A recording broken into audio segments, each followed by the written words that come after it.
G'day, here's a little video of MOAC.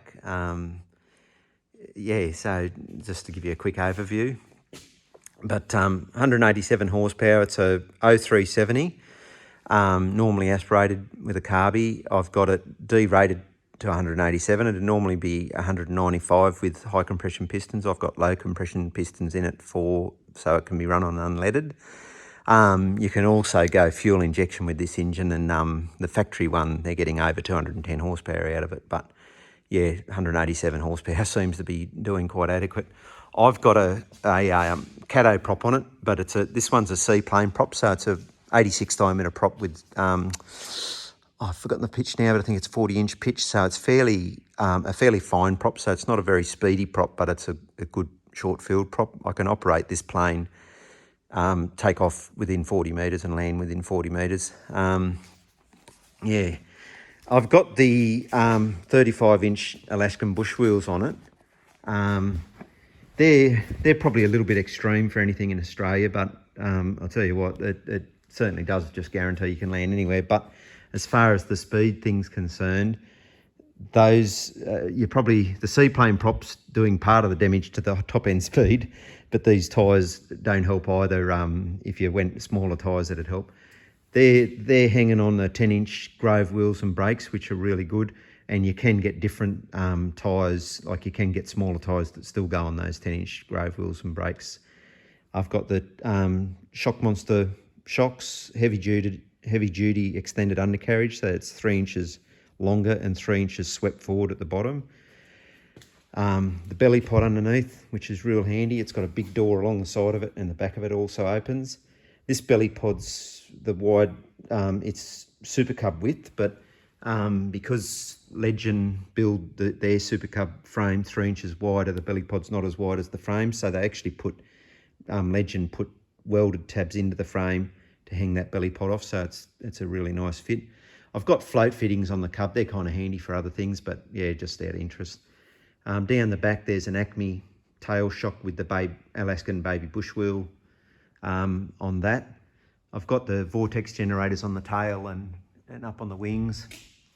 Legend Cubs have the doors both sides, and you can fly with the doors open, which you can only fly with the doors open on the original Pipers generally.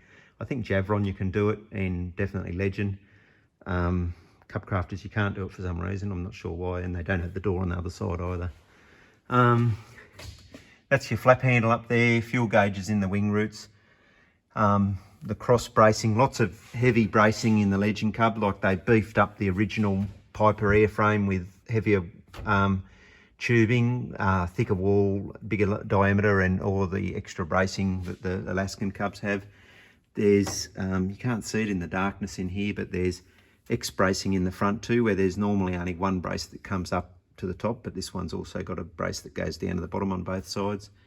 This one's set up with your rudder pedals and the traditional heel brakes.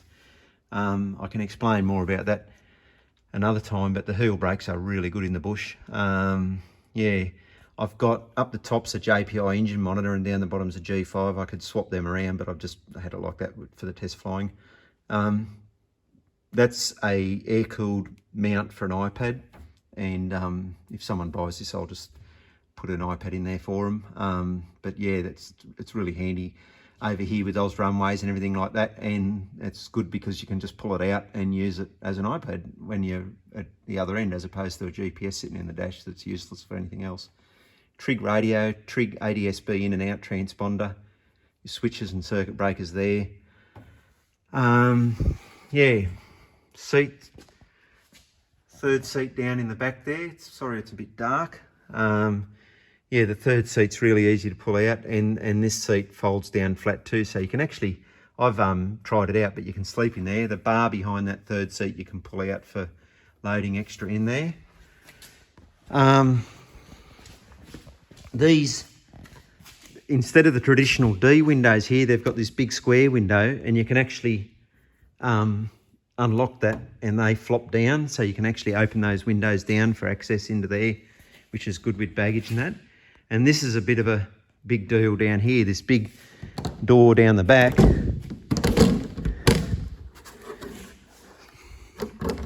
opens up, and you've got huge freight capacity in there. There's the built-in, there's your beacon there. But yeah, I've just got a bit of light stuff down here, but then this goes here. That's the back of that third seat, and that area in there is your normal area. That in a normal Super Cub, that's your 25 kilo sort of baggage area there. But in this Cub, that's certified to take 190 pounds there, so 80 kilos in there. You can sit an adult in there, but then you've got this area down here for baggage as well and everything.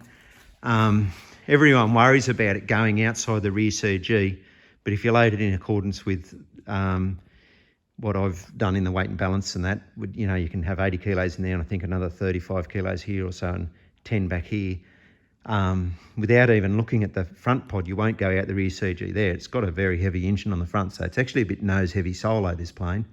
But yeah, on top of that, you've also got the belly pod, and you can put heavy weight forward in that belly pod and help with your weight and balance if you need to move weight forward there. Also, with those big wheels hanging that 3 inches extra forward as well, that's kind of helping with your avoid an aft CFG problem back here too. So yeah, it's got an enlarged rudder on it. It's got the big tail feathers, so plenty of control, down slow. Yeah, another feature of this plane, here's a traditional Legend Cub behind me here, by the way. So that's like your J3. It's got and on your traditional Cub, of course, you've got your round wing tips.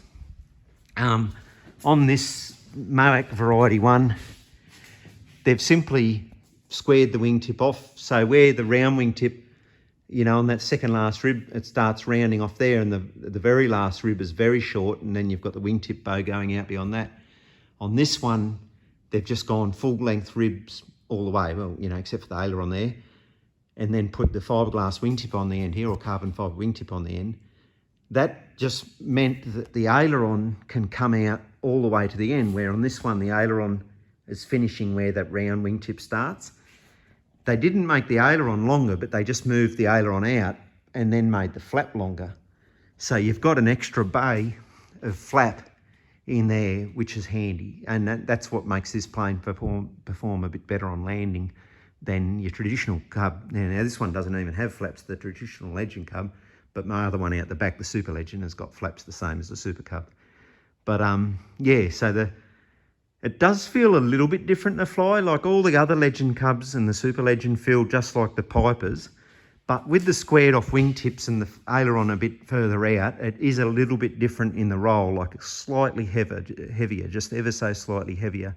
Plus, it's just generally a heavier aircraft. The big engine and these big tyres hanging down the bottom and working in the wind just make it a little bit different to fly, but it's still got most of the proper Cub feel and everything, just with a little bit of indestructibility added.